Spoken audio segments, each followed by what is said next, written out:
All right. Welcome everyone into a Friday chat between Chen Zhao, the macro maven of Montreal. Look at that. Unanticipated alliteration. I hope you're ready for a lot of those. So macro maven of Montreal. That's what I'm going to call you, Chen. And I'm Marko Papic. I'm chief strategist at Clocktower Group. Also, if Chen had a coaching tree, I would be on it because I work for Chen and with Chen at BCA Research. Chen is the founder and chief global strategist at Alpine Macro. And Chen, I want to start off right away. You and I had a conversation about a year ago. Everybody was basically batting down the hatches, bearish as can be. And, a lot of people are bearish a lot of the time. But you basically called the soft landing or the no landing. You got that right 12 months ago. Bullish in equities as well, I believe, somewhere around there, around summer of 2022. That's a great call. Definitely showed the value of independent research like Alpine Macro. A lot of investment banks got that wrong. Where do we go from here? You made a great call 12 months ago. Where do we go next 12 months?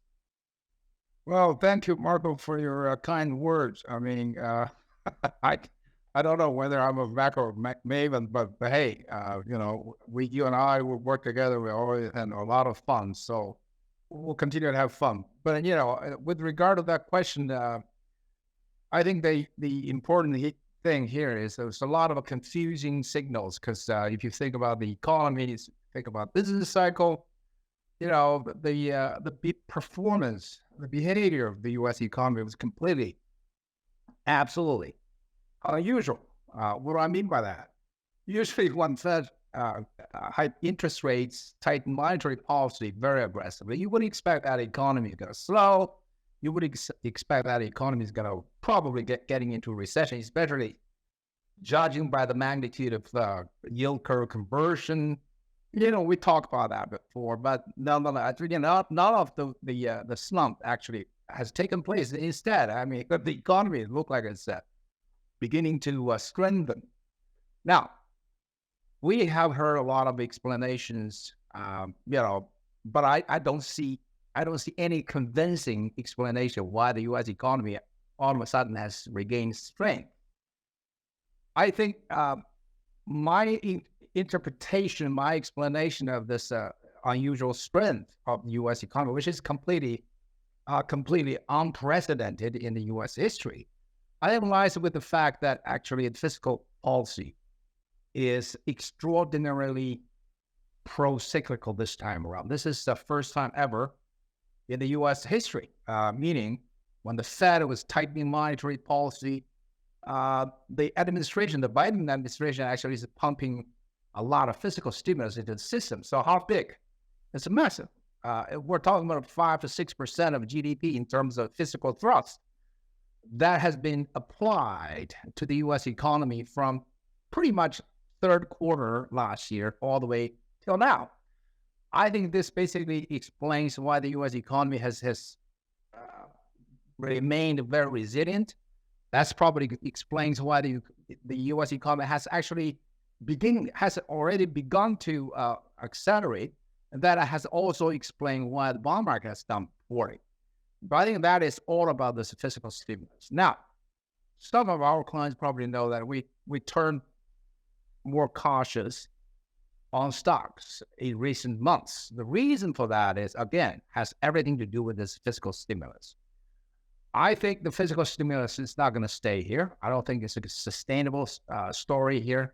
The very reason that we have this big pop-up in fiscal stimulus is really because of the Biden administration's 3 big spending and investment packages, the initial impact of that package that actually gave you this big fiscal impulse. But I think as time goes by, the net impact of these packages is going to die down.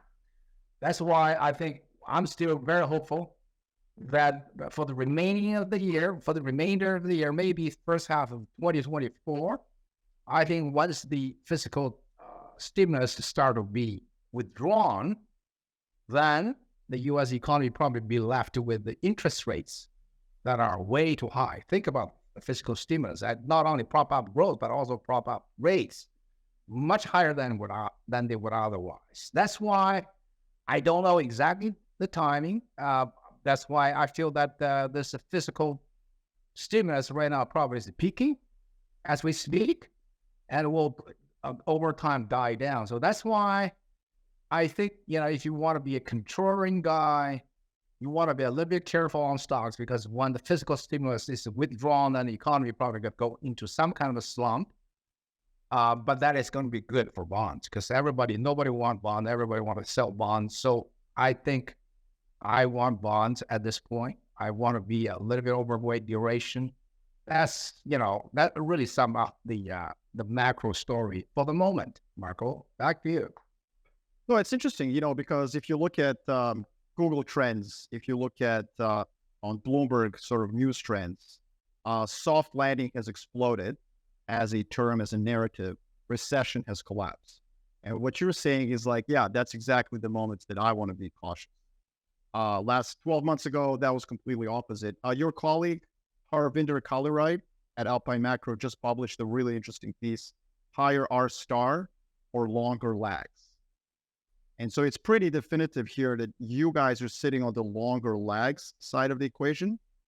I think I'm a little bit more open to there being a higher R star, just because the U.S. consumer is pretty healthy. So you make the argument that savings, the excess savings has been whittled down. At the same time, the U.S. consumer spent 12 years deleveraging. So their balance sheets were really healthy when we dumped that 3 to 5 trillion on their checking deposits. So I'm not sure if they're going to necessarily panic right as the savings expires. But you make the point, it doesn't really matter. It's long in the tooth either way. Fiscal is being withdrawn. Maybe it's not 3 months, but 6 or 8 months, but we're at the end of the cycle. You were saying there's going to be an impact from higher yields. Yeah, I think, Marco, you raised a very interesting question, to be honest. This R-star issue. This is not sort of observable, nor is it directly measurable, but we can only infer that through so-called revealed preference, meaning the economic performance of a market. So far, the revealed preference seems to suggest that R-star will probably be higher, even though we don't know whether the rates, the economic performance or stock market performance was caused by short-term factors such as fiscal stimulus, or because caused by a longer-term issue such as a higher neutral rate. My thought here is this: the neutral rate probably, you're right, probably slightly higher than before, but how much higher, I don't know. I don't see. Usually when you talk about R-star, you talk about demographic issues, you're talking about productivity, you're talking about all this long-term forces. I don't think that thing have changed much since the pandemic. If there's anything changed, I think you put your finger on something that is really important. If there's anything changed and observable, is a savings rate. U.S. household sector savings rate just moved down from pre-pandemic of 9% to today 4%. I don't think it's going to go back to 9. If it doesn't go back to 9, then you removed one key lag on this sort of a low R-star, low neutral rate argument. So precisely because of the U.S. household balance sheets are getting better, that's why they probably are not going to be squeezed to save a lot more. So that's probably a reason. But how much, pre-pandemic, the average real rate is about 0.5%. We're talking about long-term, like 10-year TIPS yield, about 0.5. So I say I'll double that. I say equilibrium real rate is about 1%. And then inflation expectation right now is a steady 2.2%. So you add them up, you've got about, 3.2. So now I have to deal with the so-called term premium. What is the term premium? I mean, term premium, the Fed estimate there's all over the place. Some estimates say still negative, others say maybe positive. So I want to be aggressive. I want to be cautious. So let's take half a point in term premium. So you're not really talking about 3.7 to 3.8. But anyway, that basically still tells you that the fair value is somewhere 3.7, 3.8, way lower than today's bond yield. That's why, that's why I feel like I'm still inclined to be a more positive side on bonds. No, that's a really important point. I mean, the savings rate is very difficult to forecast, obviously, and I would argue that the number one factor when people try to forecast how quickly this savings will happen is the savings rate. And I think that consistently over the last 12 months, economists have gotten this wrong because they're not adjusting for psychology. I mean, think about what just happened in 2020. We were told the Great Depression was upon us. We were told the Spanish flu was upon us. And the household net worth in the United States of America went up as percent of GDP for the first time in human history. You as a human being became wealthier during a recession. Why would you increase your savings rate? What lesson did you learn as a consumer, as a household over the past 4 years? And I think the lesson you learned is to YOLO. So that's where I stand with that question. But of course, as you said, the neutral rate is an unobservable factor, which is great for you and me. We're professional BSers, of course. We don't have to do the math. So that's a beautiful, beautiful chapter out of the debate. I don't guess it. I mean, everybody. We have a PhD. Yes, exactly.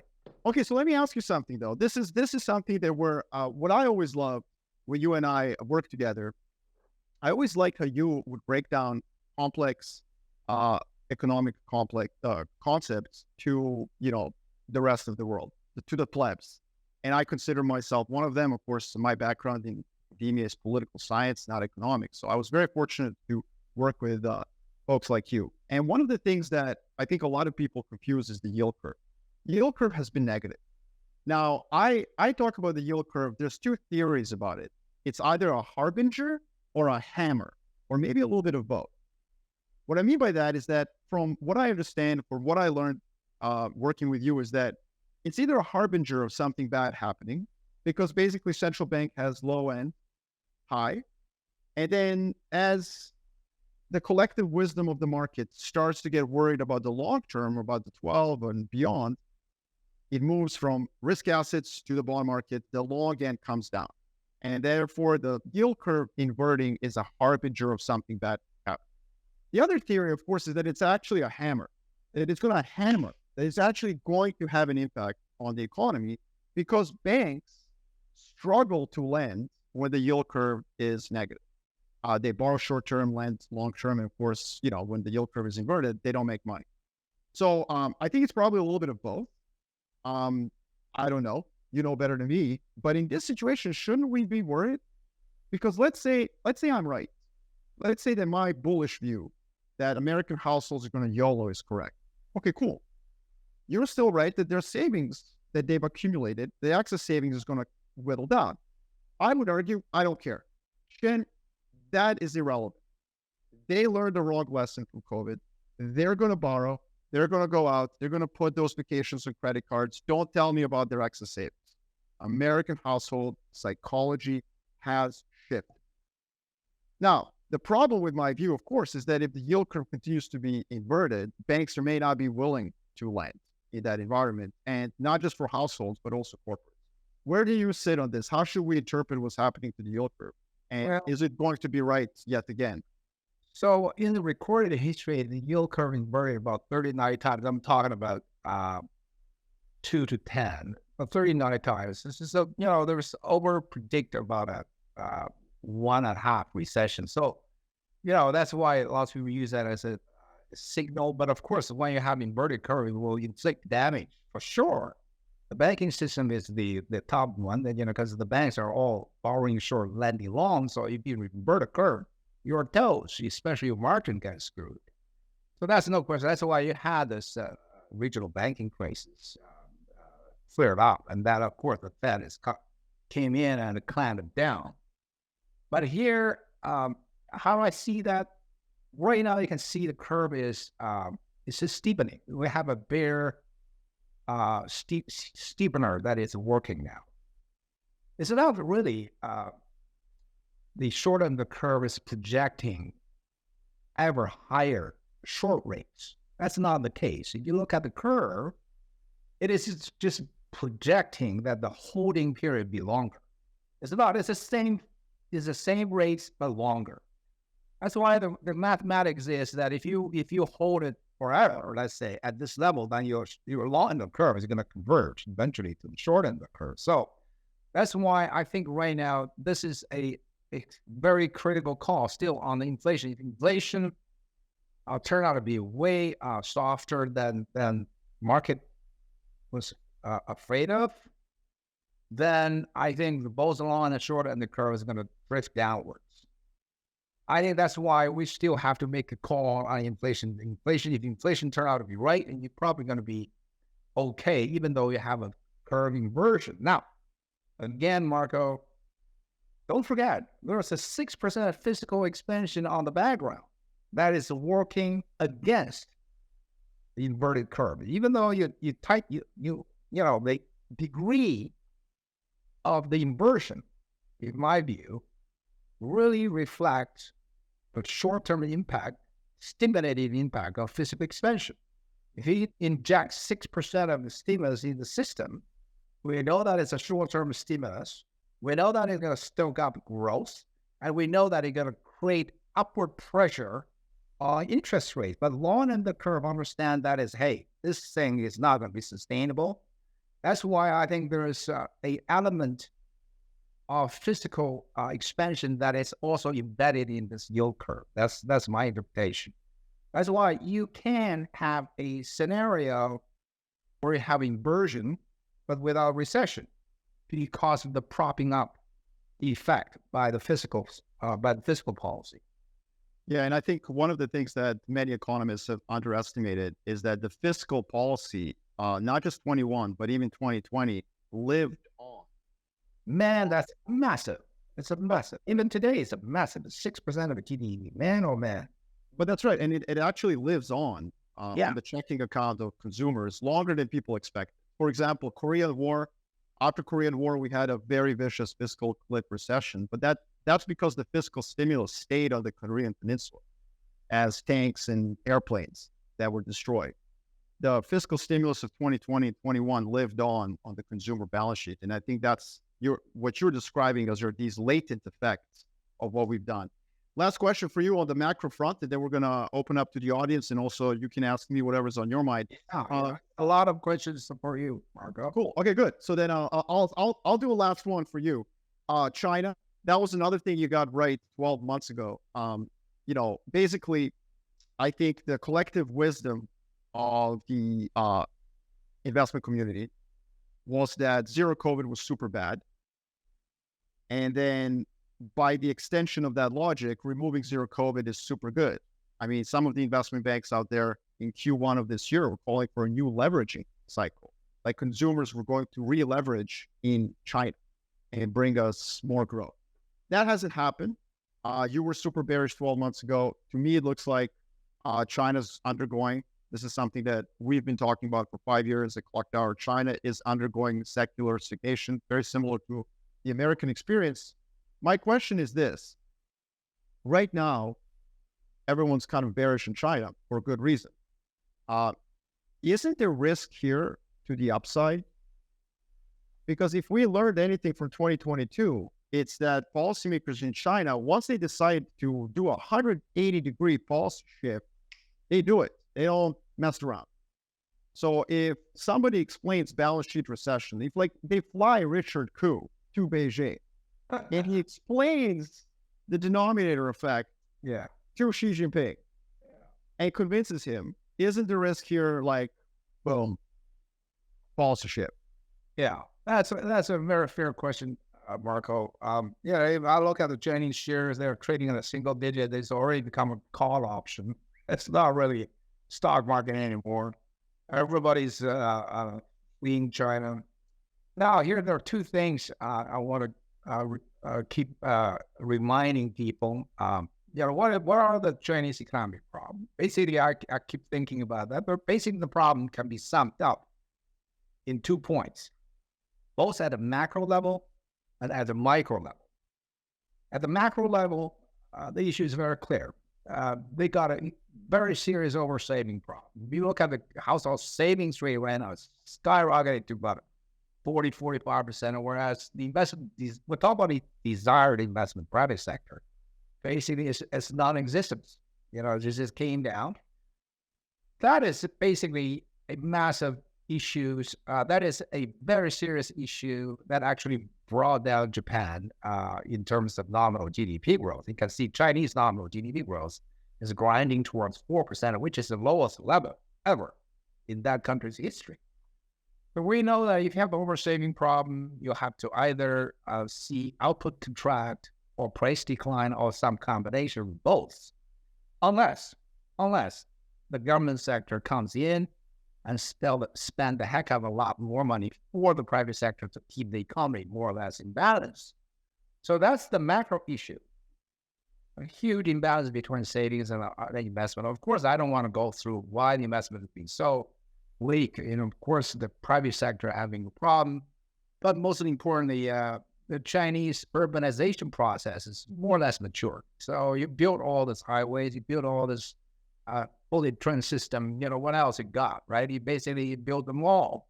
So that's why the desired investment is not there anymore. That's macro. Micro problem.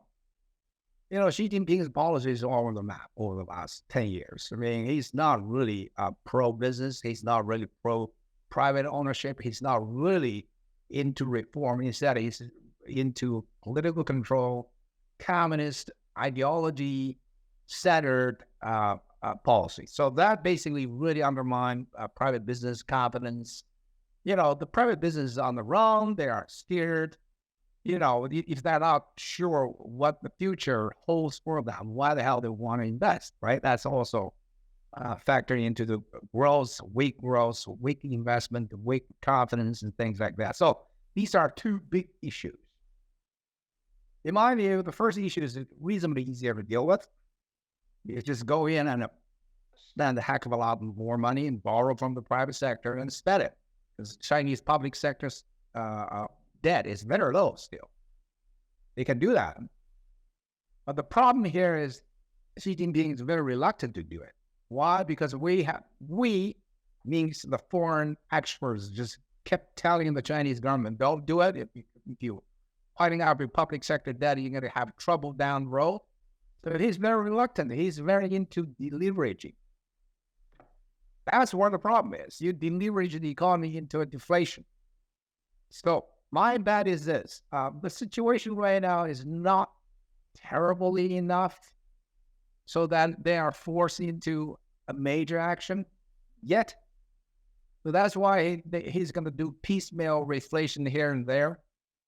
At the same time, the growth is going to run lower and lower until something that really bad happens. I don't know what it is. I mean, think about the zero COVID policy. That's a Xi Jinping. His hallmark in his policies that, hey, don't be bothered by all this Western press. Stay steadfast. So we have to stick to the plan until what? Well, the COVID policy until the goddamn economy broke down. So that's why he just buggered off. Everything break loose. So I'm concerned that he's going to make the same mistake. Hey, steadfast. Don't bet me. We're not going to flood the system with stimulus. Right now, this is the time you want to flood the system with stimulus. But he's not going to do it. So I think the economy is going to grind lower and lower until something bad happens. I don't know what that is. But hey, I don't think this downside is completely exhausted yet. But we're getting there pretty quickly. Hey, sorry to interrupt again. It's Raoul here from Real Vision. I'd love for you to subscribe to the channel, get the notifications. We have so many incredible conversations with so many amazing people. It will really help you in your financial journey. Well, there was a question from the audience, actually. Has Xi Jinping stimulated the Chinese economy before? And the answer is a definitive, absolute yes. So this, there is a perception out there that he's an Austrian economist or that he is a card-carrying member of the Tea Party, as I joke often about Xi Jinping. But in 2015-16, they did use the PBOC balance sheet. They used the PSL facility to basically do shantytown redevelopment. 2012-13, basically they did the anti-corruption campaign, which caught them by surprise about how much it slowed down the economy.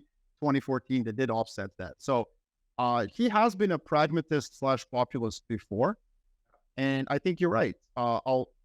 They've learned the wrong lesson from the West. I mean, they basically, totally, Marko, you're right. So basically, if you look at the pattern of their policies, it's stop and go. Whenever they stimulate, he steps in, the economy starts to grow. Every time you try to deleverage, the economy tanks. Basically, you can see the 10-year, there are 3 or 4 cycles, basically, following that pattern. This is what I would say is this is kind of political. And in the West, we took too long to realize that a absolute Marxist communist like Yanis Varoufakis was right, and that you have to stimulate through the public. I mean, unfortunately, this is when Keynesians are right. There is no other way.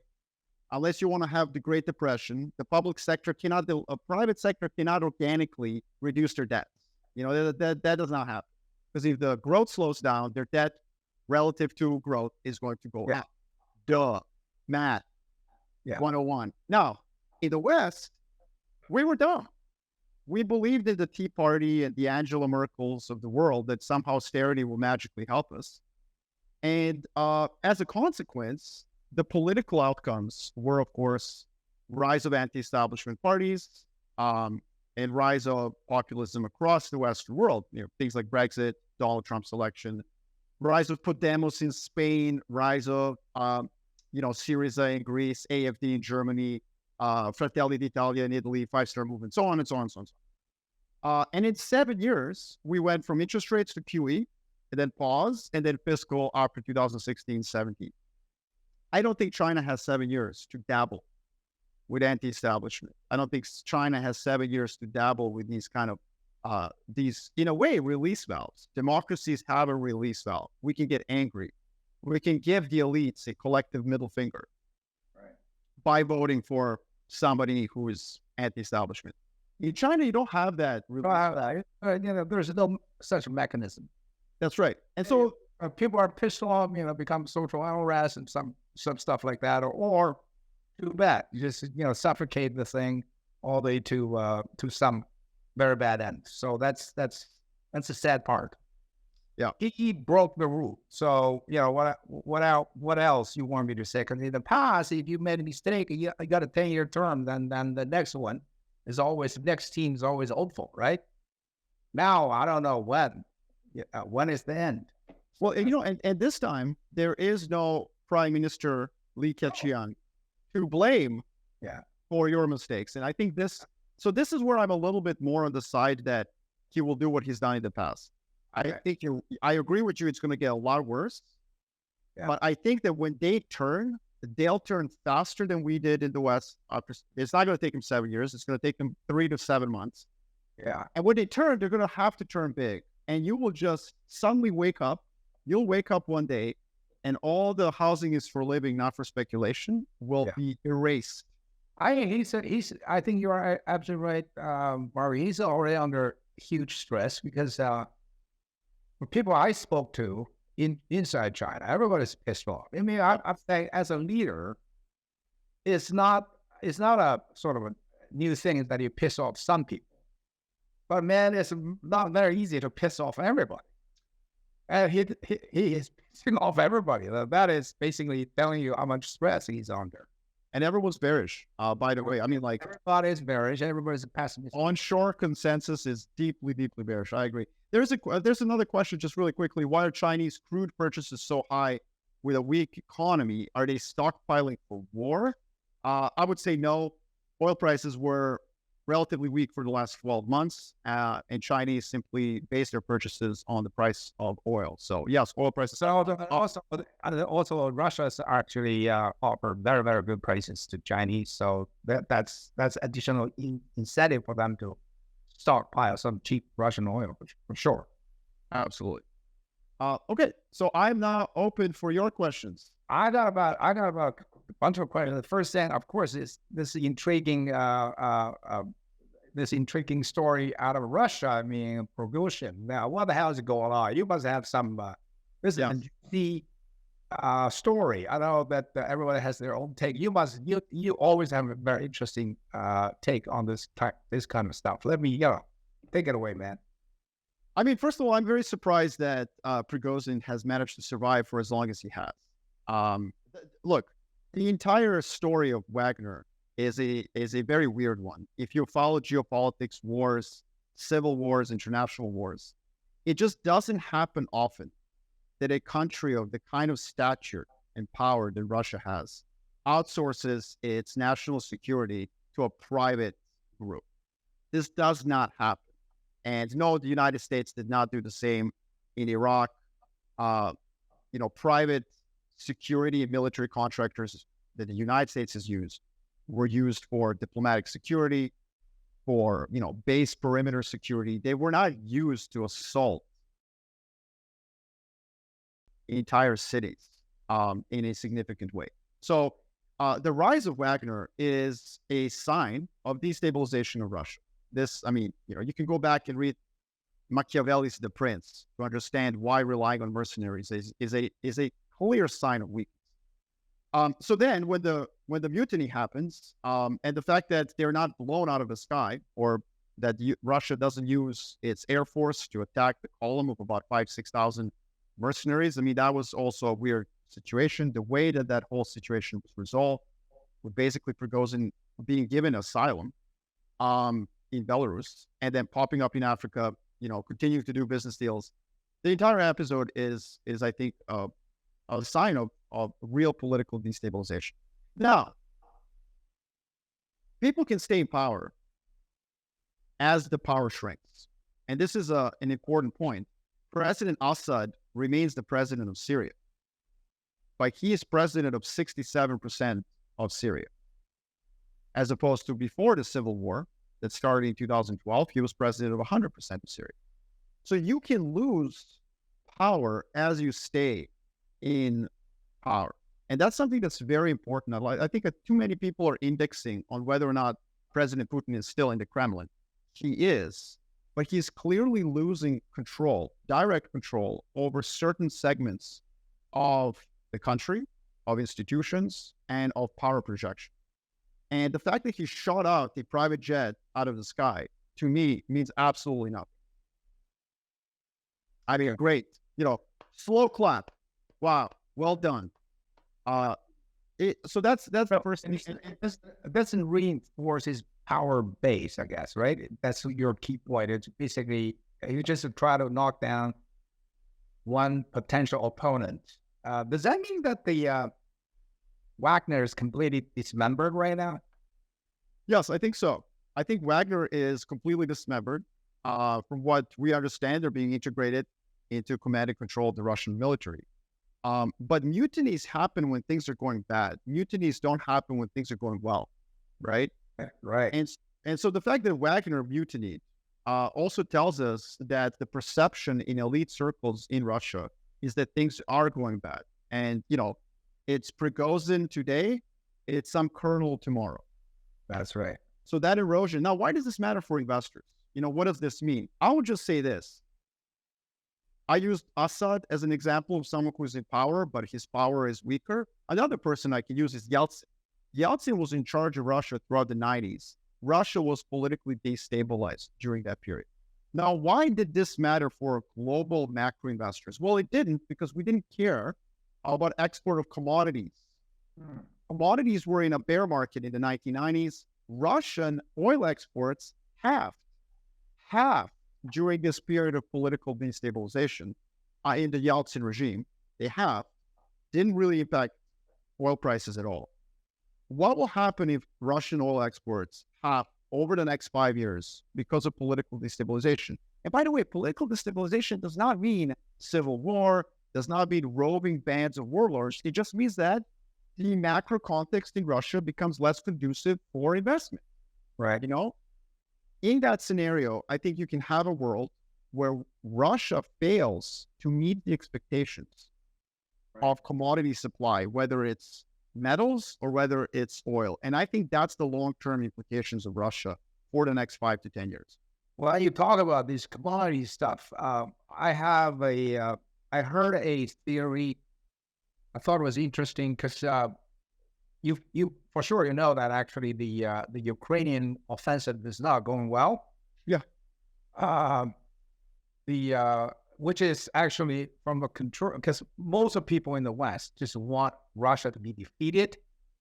What's going on the ground is not really to the pleasure of the Western politicians and population at large. But there is a theory that, I'd like to hear your opinion, which is always different. So the theory is this: if Russia were quote unquote defeated, how do I mean, what is Russian? Well, how to define Russian being defeated? I don't know. Maybe the Crimea was recaptured by Ukraine. But anyway, if Russia is really on the defensive side and things really gone wrong, actually it turned out to be really bad for the markets, because the theory goes that Putin can go some very radical reaction, ranging from cut off completely the energy supply to food supply, even shape surrounding with the nuclear weapons. So you know where I'm getting. But anyway, what is your take on that? Yeah, I definitely think that the worst case scenario for the market is, ironically, success of the Ukrainian offensive. Absolutely. Now, not all territory is equal and the same. So, Kherson and Zaporizhia are merely tools for Russian control of Crimea. In other words, they have no real emotional attachment to those two oblasts. Zaporizhia is a land bridge. Kherson is supply of water and a buffer to Crimea. That's it. So Ukrainian territorial gains in those two, insofar as they're significant, but don't interrupt flow of water and a land bridge, Russians couldn't care less. Donbass, a little bit different. There is an emotional attachment to Donbass. They've kind of sold it to their people as Novaya Russia, which is like New Russia, which is, but again, I can see them having some territorial losses there perhaps and being okay with it. Crimea, I think for the most part, Russians are just like, this is Russia. There's no room for losses, territorial losses. And so I would argue, you're absolutely right. The better the Ukrainian offensive does, the worse the market's going to react. But not all territory that Ukrainians reconquer is made the same. And the market will ignore territorial gains in Zaporizhia and Kherson. But the closer they get to Crimea, I do think the market would appropriately imbue some of that risk premium back into, assets that tend to react. So equity markets proximate to Ukraine, commodities that Russia has a handle on, gold, treasuries, those could start reacting the closer you get to Crimea. Now, my high conviction view has been that Ukrainian offensive stands no chance of success. I stand by that. Giving Ukrainians F-16 fighter jets is like giving my son a Bloomberg terminal. I'm sorry. You have to be right, man. I saw you made that prediction a while ago. I mean, it turned out to be exactly as you projected. That is very difficult to play offense. Yeah. Let's turn to another big issue, China-U.S. I know that you've done a lot of work on China. You rapidly become a very, very good China expert. Now, I know a little bit of China. You know a lot. Let's say this is a geopolitical point of view. From a geopolitical point of view, you probably agree with me that things are not going to get any better. Probably going to try to stabilize both sides. China want to stabilize. The U.S. doesn't want this thing going too bad. What do you think that? Because lots of people are concerned. Our clients, a lot of people are concerned about the potential of conflict, over Taiwan Strait, and also the recent talk between Biden and Japanese and South Korean head of states. Seemed to be like a quasi alliance being formed. especially in the week that, especially when you think about Koreans and the Japanese, and the Koreans hate the Japanese for a long time, but hey, now they all sort of got together. That's obvious. Again, China very nervous. So in that part of the world, I mean, this is like big topic. But anyway, if you always have some interesting to say about China, U.S. and geopolitical landscape in that part of the world, any comments on any of those issues? That'd be really interesting. So what I'm going to say is not going to be welcomed by 99% of the viewers. I have a very high conviction view that the U.S. is the factor of instability, not China. So China's vulnerable. China's been humbled. China's arrogance after GFC has proven to be, a tragic mistake, a strategic mistake for Beijing. They tried to bite off more than they could chew. And they know that. They understand that, especially after the disastrous failure of Russia in Ukraine. And so they've launched a charm offensive against, not against, but towards Europe. They're trying to illustrate to the rest of the world that they're not a factor of instability. The U.S., however, no longer wants to play that game. What the U.S. has learned is that the world is multipolar. As much as the Americans don't like it, it is. Why? Because when Americans say jump, nobody jumps. The Saudis just basically got themselves a civilian nuclear program in F-35 fighter jets for nothing by merely suggesting they were drifting to China. In a truly bipolar world, Americans would have cracked down on an ally like Saudi Arabia with sticks. In a multipolar world, they showered them with carrots. So in a multipolar world, America has a problem, which is that nobody really cares what America says. So a lot of countries have been unwilling to create a coalition of the willing against China.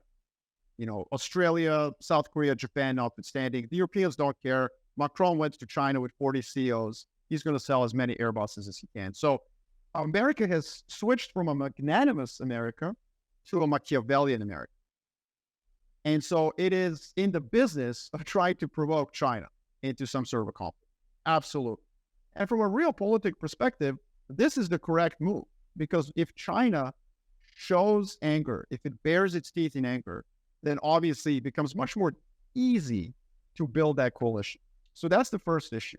The second issue that is also a factor of instability is domestic politics in America. I encourage everyone to read Jake Sullivan, the National Security Advisor, his speech in the Brookings Institute, where he basically adopts, this is the National Security Advisor to the Democratic Party president, adopts a lot of the narratives of the Trump administration, which is basically America has a lot of ills, a lot of problems. They're all China's fault. I'm summarizing.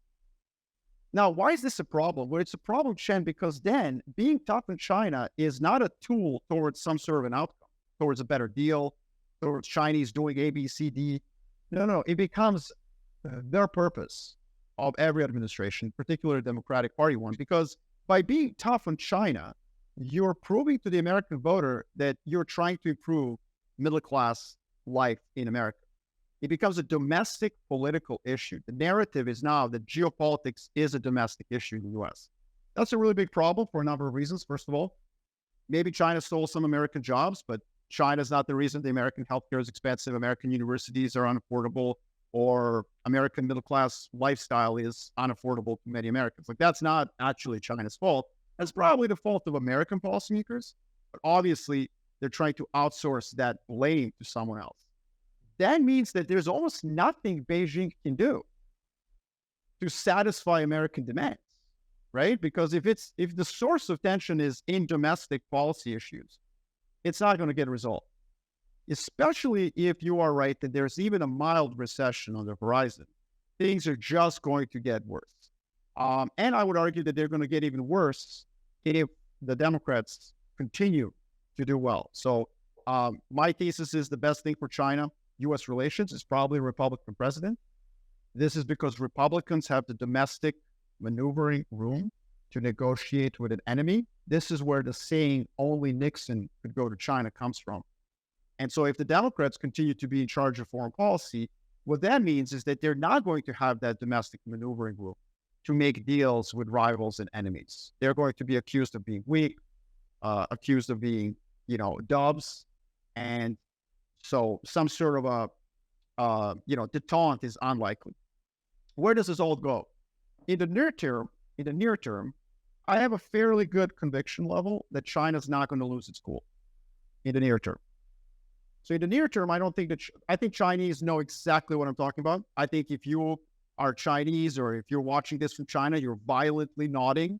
Americans probably think this is CCP propaganda. I don't really care. Cool. Think whatever you want. I cannot say what you said, Marko. No, I know you can't because, you're Chinese. CCP member. Yeah. Yeah. Here's what I would say. I mean, I don't care. I'm a nihilist. So, I watch the world burn and make money off of it. So I'm here to do objective analysis. But here's what I would say. What I would say about this is that the Chinese understand this, and I would argue with a fairly high level of conviction that they're not going to lose their cool in the near term. But you cannot make that call over the long term. Over the long term, there has to be a risk premium. So if you're holding long-term investments in China that are illiquid, that are private, that really doesn't make sense. And a lot of institutional investors that I speak to who manage large pools of capital are starting to realize that anything that's fixed in China, that's nailed to the ground, that's illiquid, is basically a bad investment. Because maybe Marko was right over the next 2 years and China doesn't lose its cool. But 3, 4, 5, 6, 7, 8, the probability becomes much more difficult to ascertain. And that's why we've seen such a huge flood, like a deluge of investment coming out of China that's in the private space, that's illiquid. It's just very difficult to invest in that. Public markets, I understand you can go in and out. Your point, Chinese equities are weak. Cheap. If Xi Jinping wakes up one day, decides Richard Koo is right, he stimulates, boom, you're going to make a lot of money. But that's different, and that's short term. That's portfolio flow. That's very nice. It's a very profound analysis, man. I've never heard anybody who spoke in that terms, even though I hear somebody's taking the same view inside China. But hey, you're not a CCP member, obviously. You're not. But I will also not be invited to pen this for foreign affairs. I know. That's the fact. And I'm okay with that. Yeah, it's very educational too. It's insightful. It's a great comments. So now, how much time we have? We have 10 minutes. You have 10 minutes left. Okay. I have some questions from the audience, or if you have more questions for me. I have one more question, man. You got oil call really right. I mean, everybody was bullish, and then you came out and said, no, you want to be shorting it, and then you switch the direction at the right time. So, energy, lost some interest in it. Given your track record, so how do you see from now on going forward? So look, I mean, I am less concerned about the economy than you are, but I obviously wanted to defer to you. And so my modestly bullish view on energy, I am worried about it. I don't have as high of a conviction as I did for shorted last year. I remember that. And so that was a high conviction view, but and it was reinforced by data from China, by the fact that the Ukraine war has no bearing on energy prices. If anything, it gave us the same amount of supply at lower prices. So why are you long oil? Anyways, doesn't matter. The point is now, I want to be bullish oil. I think U.S. supply is not going to meet demand. You already see rig counts coming down. I think you guys published a chart on this as well. But of course, if a recession is afoot, then you can't really be long oil. I think that we still have maybe like whatever Chen says a recession is, I'm 6 months later. Let's say. Yeah, I'm not sure it's going to be a recession, to be honest. I think once you withdraw fiscal stimulus, you're going to see growth coming down. Because, right now, the last time I checked, Atlanta Fed, outcast, is calling for a 5-6% GDP growth. No, I know. And that's why in number. So I have something similar to that. Actually, our mutual friend, Francis Scotland, I call it the the Scotland leading indicator. Yeah. I recreated it on his recommendation, and I mean it's shooting through the roof. It's suggesting ISM manufacturing PMI. It's going to bounce back. Yeah. It's going to bounce back. So that's why I want to be long oil. I'm very, very respectful of your slowdown thesis, but I do want to be long oil from these levels. Cool.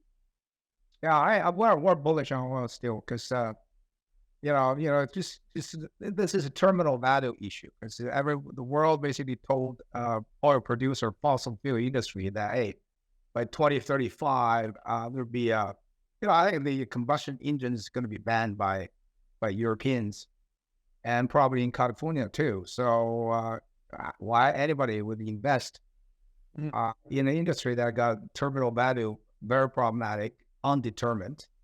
I mean, the only thing you can do is just try to maximize your near-term profit. But that's the problem, right? Because there's a mismatch here. Yeah. The mismatch is that you can stop investing in oil today. You can have a board meeting. The CIO can say, get out. Yeah. But most people cannot switch to EVs in a day. Exactly. Well, that's the mismatch. That's exactly to demand and supply.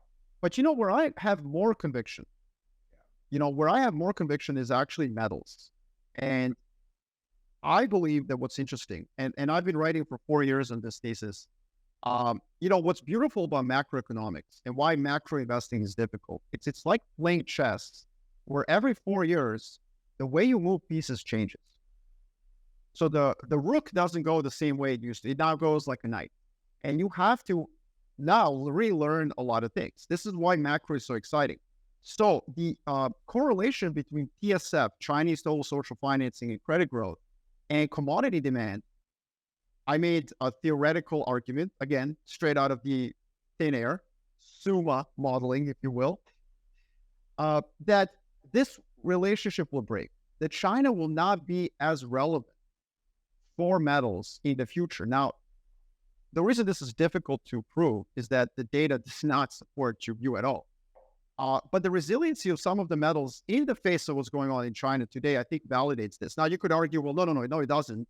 Copper's going to collapse. Like, just wait for it. I don't think it will. I think we're in a CapEx cycle where China only matters theoretically and philosophically. In other words, the CapEx cycle exists to reduce China's relevance to the supply chain. I think we're in a CapEx cycle because CEOs have rock bottom confidence, but have to continue to invest because American consumers are healthy, their balance sheets are healthy, and they have all this stimulus that they didn't deserve. So there are reasons to do CapEx. Oh, and another reason to do CapEx is we didn't do it for 12 years when interest rates were low. And I think that this CapEx-driven cycle can continue. If we have a recession, the Fed cuts rates, it will merely accelerate. So throughout this decade, I think demand for metals can be quite healthy despite China's growth problems. Yeah, I agree. I mean, I just published a chart. Basically, I totally agree with that thesis. Basically, the marginal impact of Chinese economy on overall commodity prices is diminishing. Because you can see the cycle is completely. Well, I'm going to steal that chart from you. Yeah, I know it now. Yes, yeah. See that chart. Previous Mondays. Wow, it is went completely separate ways. But anyway. Let's deal with the question. Do you have any question? We have like 5-6 minutes left. I do. We're done. I do. I have two questions that I think one is very important. Ray Dalio is shifting his bullish view from China to India.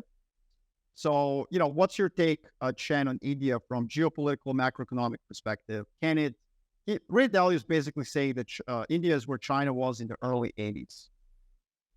It can. It can. I think it's probably, if you look at it per capita GDP, it's really equivalent to where China was in the sort of mid-90s in that area. Because right now we're talking about India's per capita GDP of about $2,000. That's where China was late 90s, early 2000s. So 27 years ago, that's possible. The biggest challenge for India, China's story is very easy to tell. Of course, you got a free market capitalism being adopted by Deng Xiaoping, and they have extraordinarily very, very high savings rate that allows the Chinese economy to build up build out this capital stock at a very rapid pace. That is classic. That's a classic growth model when the Robert Soros introduced in the 50s. It's a classic demonstration of Soros model at work. Basically, in order to industrialize the economy, you need to expand the capital stock so that labor productivity can be increased very rapidly, and then you can shrink your agricultural sector employment, and that increase your industrial workforce very dramatically and quickly. So that's a China formula. Can India replicate that? I think there is a chance they can do that, but so far we have not seen a clear evidence. The key problem with India is, I think there are two problems. One is the caste system. The classes. It's a kind of a difficult to completely break that thing down, because if you have that caste system, then there are probably some building blocks for entrepreneurials to move ahead. That's one possible hurdle. Another possible hurdle is the savings rate, because India's savings rate is high, but not high enough to allow persistent double-digit investment growth and GDP growth. That's another potential issue. But I think overall it's probably a more balanced growth. 5-6% per annum.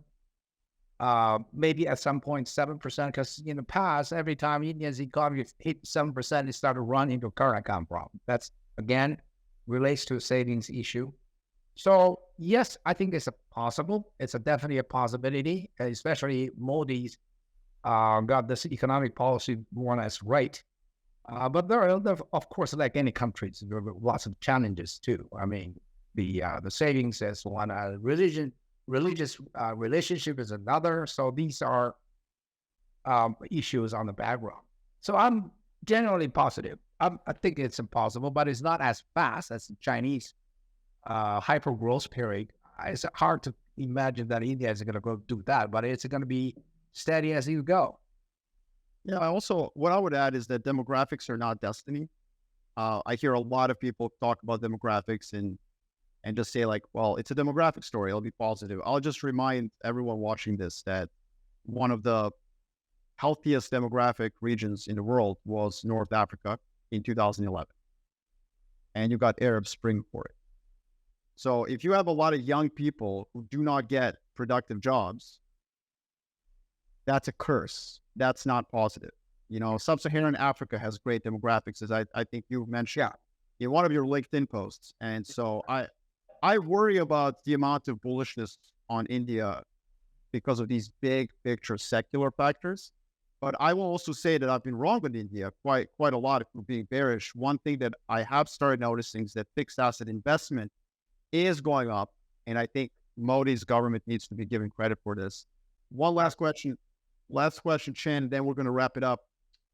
You have a BRICS summit in South Africa going on right now. There's talk of expanding it to Saudi Arabia, Iran, maybe other countries as well. How do you take this? Is this relevant to you? Do you have a macro take that you would take? I'll give you my 2 cents, and I really like to hear from you, Marko, on this issue.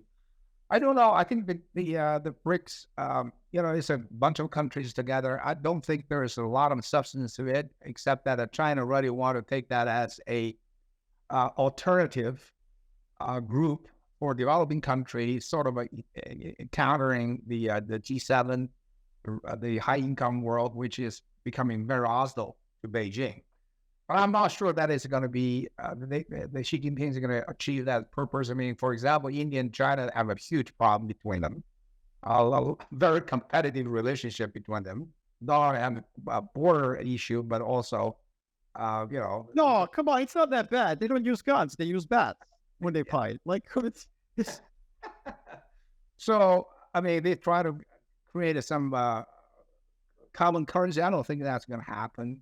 So I don't think too much of it. I mean, I don't know what what is the guiding principle of this break, the membership? What is the obligation? What is their benefits? What is the benefit? What is their obligation? What is their duty? It's not clear at all. I think it's just a bunch of country hopefully, wishfully thinking that they could become some kind of alliance against the West. But I don't think it's going to happen, mean any. But that's my 2 cents. You are an expert, man. Go ahead. Listen, I'm not. I mean, this is, who knows? But like what I would say is there was a concept called the non-aligned movement. Yeah. During the Cold War. Yeah. Now, it didn't matter because the founding countries, including India, Yugoslavia, Egypt, a lot of sub-Saharan countries were just irrelevant completely and utterly for the global economy. Like nobody cared. Now, today, the share of GDP of a lot of these non-aligned countries is rising in prominence. And I think that it just reinforces not geopolitical multipolarity, but also economic and financial. So, nobody cared about Indian capital or Brazilian capital or South African capital or Yugoslav capital or Egyptian capital in 1967. But in 2023, it's nothing to scoff at. In 2040, 2050, man, it's as relevant as the US, as Europe. As these countries grow, and they naturally will grow, their share of the pie that goes to the non-aligned movement will be relevant. So I do think we need to think about it in those kind of big, slow-moving terms. But they're not going to change the currency. They're not going to do this and that. And the final thing I will say is that, first and foremost, we need to give credit where credit is due. I mean, Jim O'Neill, as member of our community, member of our community of essentially professional bullshitters, has spoken into existence I totally agree. Geopolitical alliance. And I just don't know. I mean, that is the pinnacle of your career. I mean, I don't know where Jim O'Neill is right now. We all, of course, know him. He came to our events. Yeah. And I don't know where he is, but can we have a slow clap for the greatest piece of sell-side research ever written? Absolutely. Man wrote this piece in 2001, and now he's basically created into existence a geopolitical alliance. He retired and then enjoy picking soccer, with his kids, I think. Well done. Well done. All right. That's it. That's it. I hope you all enjoyed. I hope we added value. It's always such a pleasure to speak with you, Chen, and I guess we'll check back in 12 months, see if we got something right this time. Likewise. It's always fun to do things with you, Marko. Bye. Bye-bye. We hope you enjoyed the video. At Real Vision, we help you understand the complex world of finance, business, and the global economy with in-depth analysis from real experts. Join the revolution at realvision.com.